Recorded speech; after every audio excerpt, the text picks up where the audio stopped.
Okay, well, thank you very much for inviting me to speak today. I'm very happy to be here and promoting our new book. I'm going to share my screen. So I'm just going to, I think this is it. Let's just see. Can everybody see? Yes, we've got it. That? Yeah, great, fantastic. Okay, so I'm going to be talking about the book that Naomi and I have put together. It's an edited collection of essays. Naomi Goldenberg is a professor of religion at the University of Ottawa, and we've been great colleagues for many years now.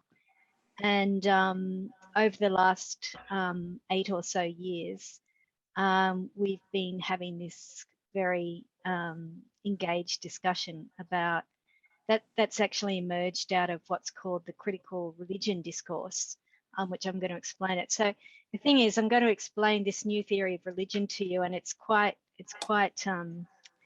I guess philosophical is the right word there. So I hope it took me ages to get my head around it, so I hope I don't lose you. But anyway, there'll be lots, I'm going to give lots of examples, and I'm going to stop as well. There'll be time for questions, etc.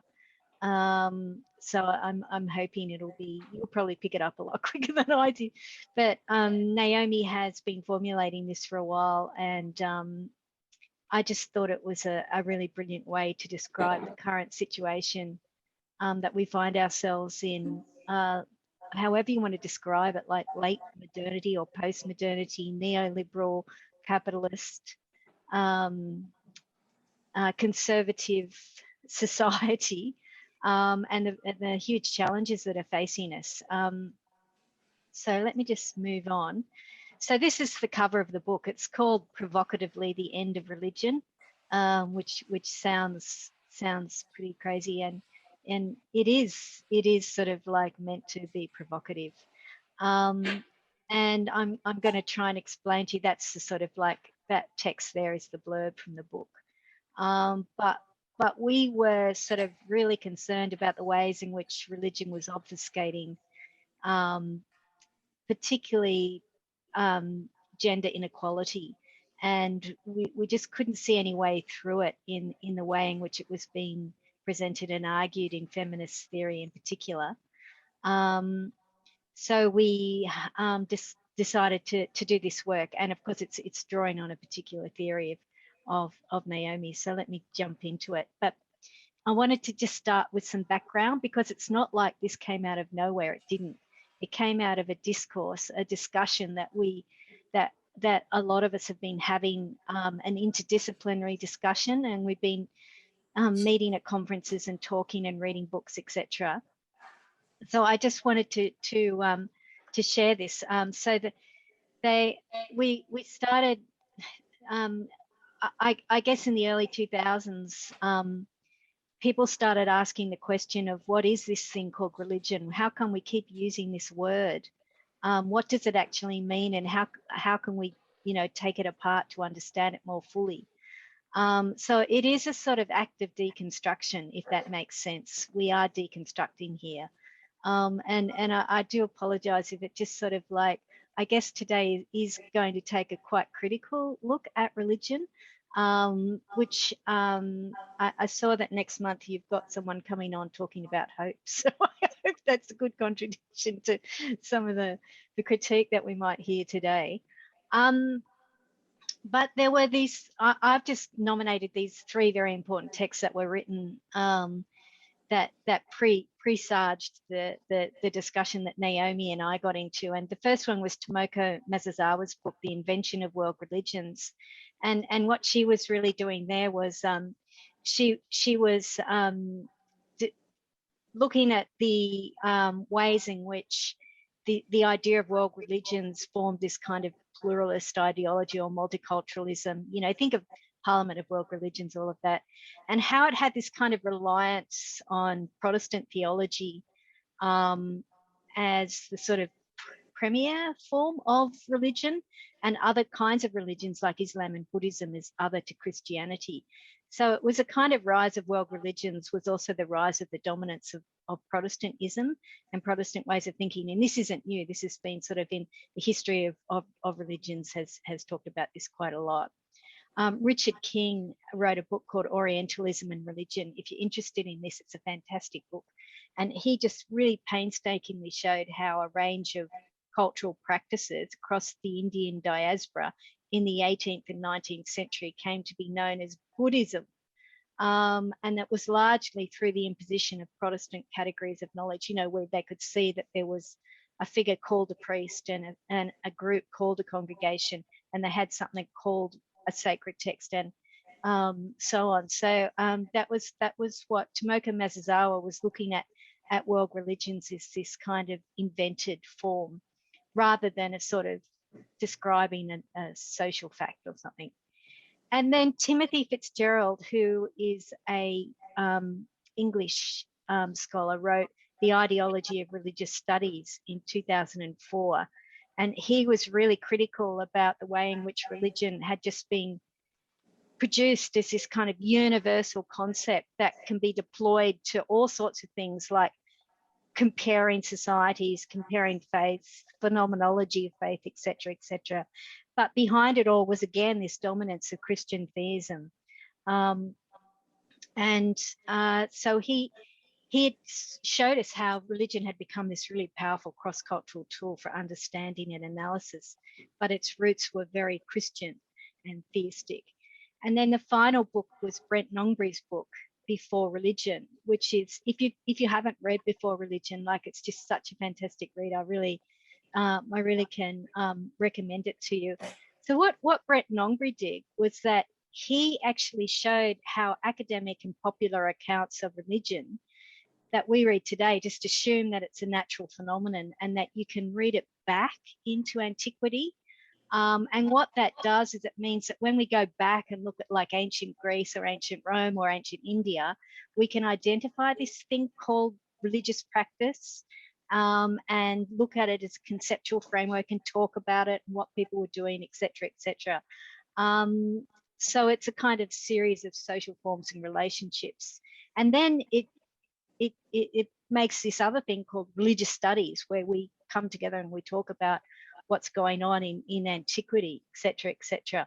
But actually, it is a concept that was produced in the 19th century and that has been read back into antiquity. So he actually, Nongbre, what he did was that he showed that these ancient societies had no concept like religion whatsoever, that it's a thoroughly modern concept. So what are we doing when we when we take that term and we read it back into history?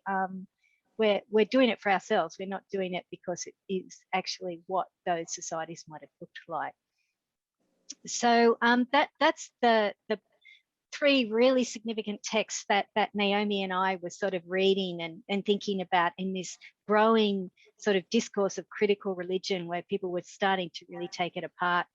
And then, because I'm a sociologist, so I'm in social science, and you know, so I'm very influenced by the origins of the sociology of religion. That's where I come from. So I wanted to show you the next. Can everybody see that? In social science, there is a lot to undo. So that's that slide. So this is all about the French sociologist, Émile Durkheim. I don't know if you've heard of him, but he wrote this book called The Elementary Forms of the Religious Life. It's kind of that thick and a brilliant kind of account of, and one of the very first accounts of the sociology of religion.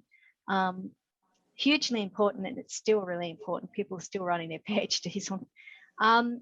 So he said, religion is fundamental to all human cultures. It's a central structure of every human society. And he said some pretty important things about it. He said that it divides, what religion does is it divides all objects and people, everything, into sacred or profane realms. And that binary format is also comes from the ability of humans to think categorically. So the very first classification system in our heads is the one of sacred and profane. And I won't go into all the details of this, but he actually was what we call an armchair anthropologist, because he did an account of Spencer and Tyler, who were two ethnographers who'd worked in Central Desert in Australia. So this is in the late 19th century, early 20th century. And he used their work to form this theory. So the function of religion is actually to help us collectively express social ideals. And the social ideal that Durkheim was thinking of was God.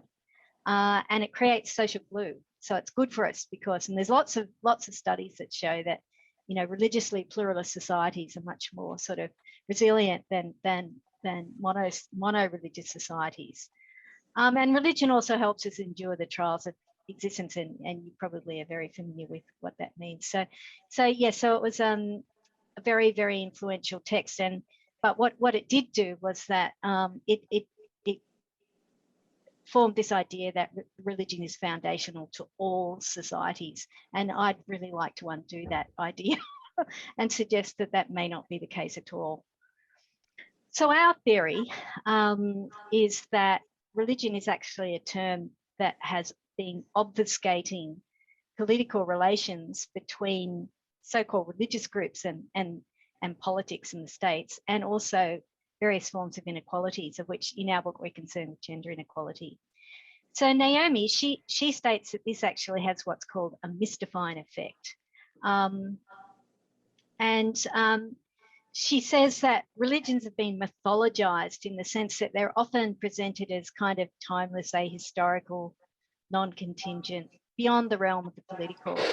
And tradition is presented as an always has been. So you often do hear that argument, like various religious groups will say that, like we've always done it like this. And one of the main arguments against women being ordained in the Anglican and Catholic churches was exactly that.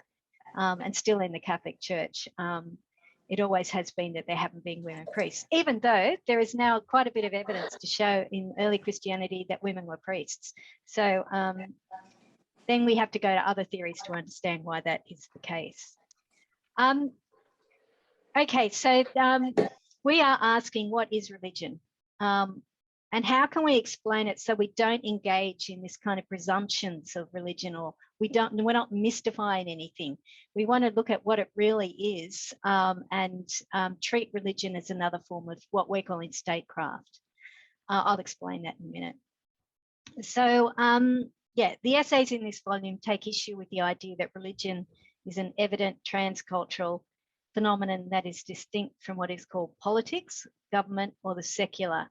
Our project queers religion by exploring the institutional interests that posit and defend it as a unique, coherent, and normative category of experience and culture. So that, if that's a mouthful, I'll try and undo that now. So the big word here is vestigial state. We look at religion as a form of vestigial state. What does that mean? Well, it means what it says, that we treat religions as states that once were, or want to become. And so when you look at that, if you think of like Anglicanism or Catholicism or lots of different other kinds of religions, if you trace back their histories, you almost will come to a state form in some kind. And in Anglicanism and Catholicism, it's really easy to see. In Buddhism and Islam, it's current. So Islam, the Islamic State, you can hear there that what the claims are is that is currently a religious group that wants to become a state.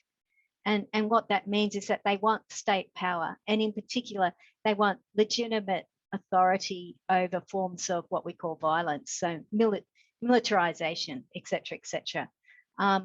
When they're not a state, then the militarization that they engage in is what we would call illegitimate. We call it terrorism and, war, that kind of thing. But you can see what's happened in Afghanistan with the Taliban taking over. So they kind of legitimated themselves as a state. There are various countries around the world that are trying to set up diplomatic relations with the Taliban government. So, when they weren't in power, they were a terrorist organization, but now they are in power and they are a religious state. So they're instigating a particular form of Islam and Islamic law that's absolutely awful and particularly bad for women. So that's would be like a really good example, I think, Afghanistan at the moment. You can probably think of examples of religions that once were states. And the important thing is that they're not states now because they've been depoliticized and demilitarized. So it's illegal for in any Western country for another organization to have military power. So in Australia, when that kind of thing happens, it's illegal, and people would be arrested, and because only the legitimate state can hold military power, etc. So what we're doing by looking at religion as a vestigial state, we're just shifting the conceptual field so that we can look more widely at what religions are.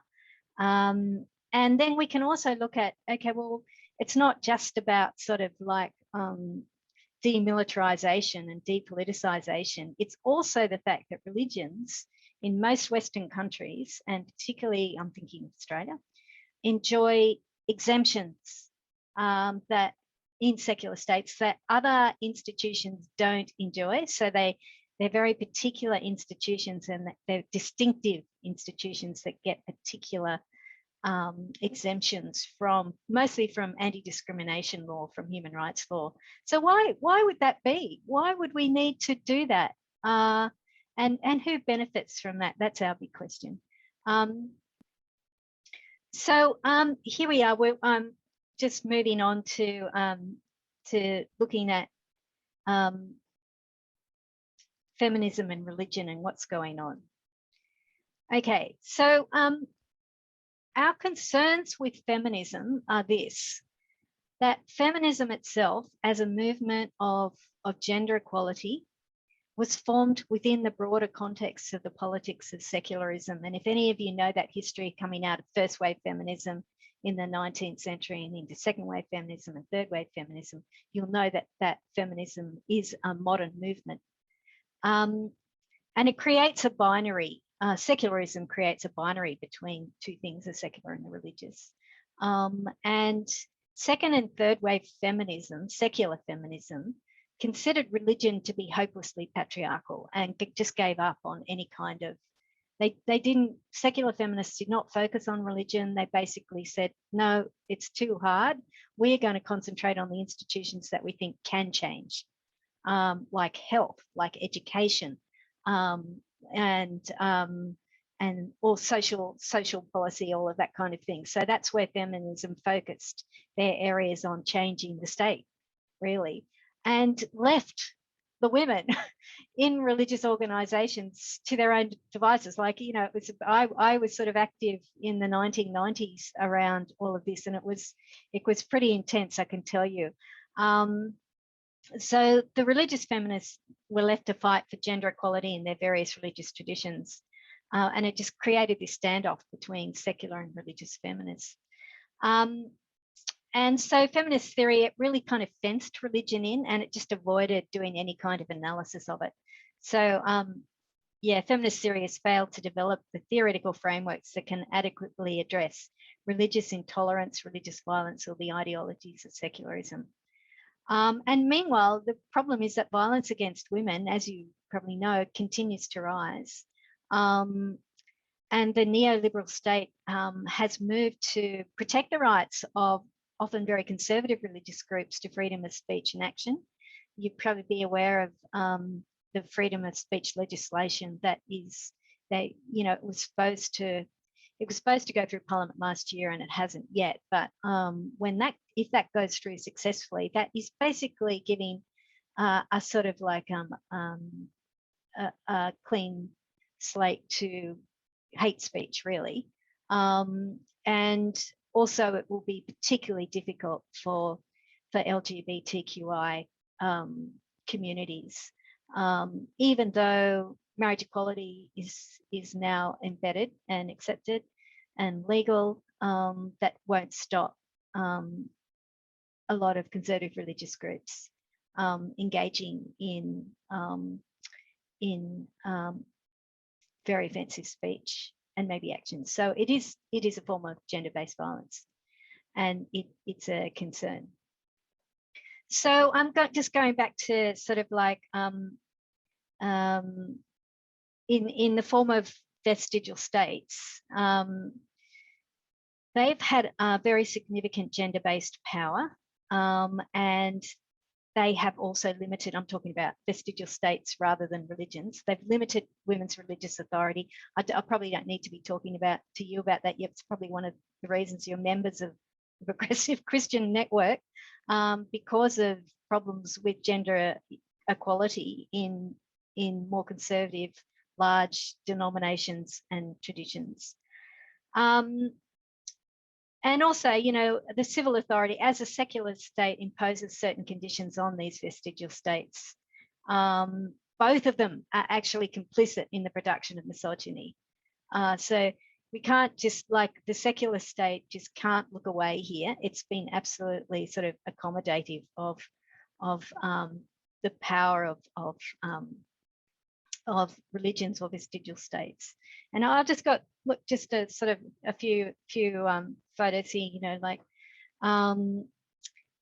just the rise of, as I was talking about then, the vote no against marriage equality was largely driven by right-wing Christian groups. The other big issue, I guess, is the sexual abuse of children in religious organisations. And some of you who have followed the Royal Commission will know that it was particularly religious organisations that were the worst offenders. And one of the reasons I think for that, because it's been my sort of main area of study actually, is because religions were sort of in this kind of special category, a distinctive institution. The state didn't look, they weren't that interested in looking at what was happening in terms of in their institutions and because the religious traditions were saying, oh, we've got our own sort of religious laws and we have our own ways of doing things, tradition. And the state said, yep, okay, we won't bother you. We'll give you some exemptions from human rights because you can't meet those, the sort of modern sort of gender equality laws. We understand that's part of your tradition. So the state just kind of left it. And then terrible things happened. So I think the child abuse issue is really, vestigial state theory can really explain what went wrong there.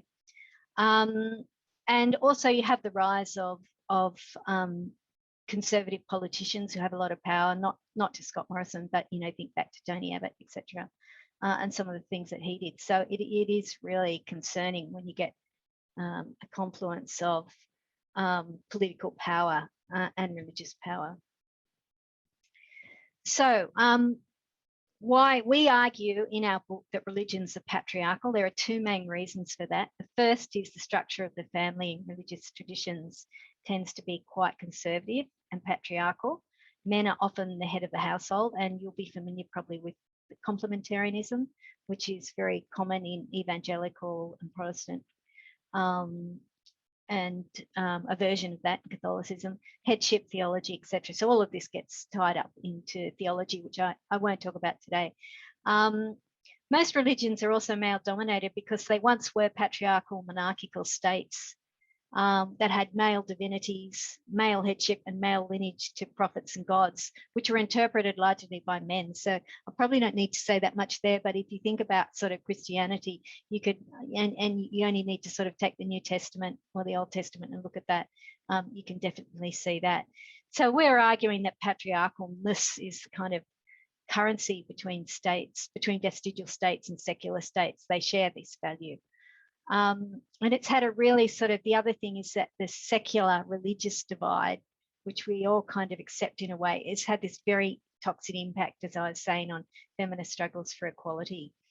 So there's a really big challenge for feminist theory here to develop these kind of frameworks that are going to be able to deconstruct this binary of religious secular and investigate religion, so that we can look at what's happening with gender-based violence, because that's such a concern. Wherever it is, whether it's in religions or it's in secular spaces. So I thought I'd just give you some examples from the book. I'll start with mine because I talked about what's happening with the Islamic community in Australia. So my argument here is that the secular state manages the Islamic community, and it's very, very sensitive to any kind of claims to statehood. So as soon as a Islamic community starts talking about any kind of religious laws, then you get this sort of reaction from the state, or any kind of violence like terrorism. In fact, new laws have developed to manage such situations. And I'm thinking about the sort of the recruitment to IS, Islamic State, which had it sort of around 2014, 2015, produced a huge amount of cultural anxiety for the Australian state. But it's actually Muslim women who've borne the brunt of this. It's symbolic violence, and it's also real. So Muslim women have really been the target of violence. And it's interesting because the secular state, it takes the treatment of women in Islam as the key litmus test of civility. And it likes to show that Islam doesn't come up to scratch here. Despite its own poor record on gender equality and violence against women, it does like to shine the spotlight on Muslim women. And you probably know that there have been sort of like some very big, for example, there's been various attempts at the federal and state level to ban women wearing the burqa publicly, and also in Parliament House in 2014, which had Tony Abbott's approval when he was Prime Minister.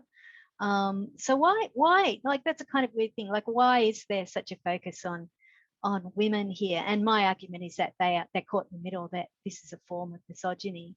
They've got the focus on them, and you get these two kind of male-based states arguing about power, basically. And then Larissa Garrett wrote a great piece on women in Juarez, which is a state in Mexico, and they began, they were being killed, and it was terrible. The secular state was not doing much, and this whole area was just carved out by drug cartels and the secular state. So the women appealed to the church through a social justice lens for help, and they got none. And so they took matters into their hands and began fighting back through pretty terrible means. But they did that because they just felt so abandoned by these three sovereignties of the drug cartels, the state, and then the church, the Catholic Church. Which was just sort of, the women were almost sort of like the sacrifice for their power gambles. So it's a really good chapter if you do get the book. Sukhwant Dhaliwal, she is a British feminist, and she talks about multi-faithism. Some of you will remember that was the new policy in Britain under Tony Blair, who was trying to make social glue in new forms of multiculturalism, particularly amongst Islamic communities. But it became really toxic because what happened was the secular state only recognised formal religious organisations, and they tended to be run by male religious leaders. So that there were lots of women's groups who just completely got left out of the conversation. They couldn't get funding, and they couldn't get access to policy change. And so Sukhwant is just very critical of secularism as well, that let women down so much here. And she's talking about Muslim women mostly, who just could not get access to this really important conversation about shaping the civic society. And then there's two discussions on Canadian sovereignty. And there's actually three in the book, but I just chose two. So the first one by Barbara Greenberg was, she showed very clearly how religion as a concept and practice developed in Canadian political discourse. And it was empowered by this very colonised form of Canadian sovereignty that actually worked to the detriment of Indigenous women. And the way it did it was that it gave the secular state gave the churches the role of educating Indigenous populations, much like here too. That also happened. And so that is, in a way, you could see that as a state gave education to another vestigial state, and their job was to assimilate Indigenous children. And in doing that, they just produced these sort of very negative discourse around Indigenous women, and it's just been very long lasting and traumatic. And then Peggy Schmeiser talks about how religious groups have this kind of special place, a very privileged space in matters of law, particularly jurisprudence, where religion's been central in these discussions about issues of gender and sexuality. And in 2014, the Quebec government attempted to introduce legislation which was going to ban wearing religious clothing and objects in public and at workplaces. And there was a huge backlash to that, and it was especially difficult for women. So that just sort of made me think about also the policy of laïcité in France, which you may be familiar with. So they have a very sort of like, I don't know if I'd say the word aggressive form of secularism, which sort of, it does ban, it is illegal to wear religious clothing. And a lot of that has been, the cohort that's had to bear the burden of that have been largely Muslim women, because they veil largely. So that's a sort of like, it's not surprising that happening in the Quebec province. So finally, what sort of like, where to from here? Where do we go from here? Well, I think obviously there's a big challenge for feminism here, because we need to address the ways in which the legitimate state, the secular state, positions religion as this very special institution. It protects it in the Constitution. It writes it out of human rights laws or gives them extensions. It turns a blind eye to gender-based violence until it's too late, and then you get a Royal Commission. And we have to unravel that, and feminists need to move across the divide of religion and secular and come together. So it's really important. We have to stop thinking about secular and religious divides as a social fact, and thinking about them as an ideology, where everything that happens in the public sphere and the private sphere is political.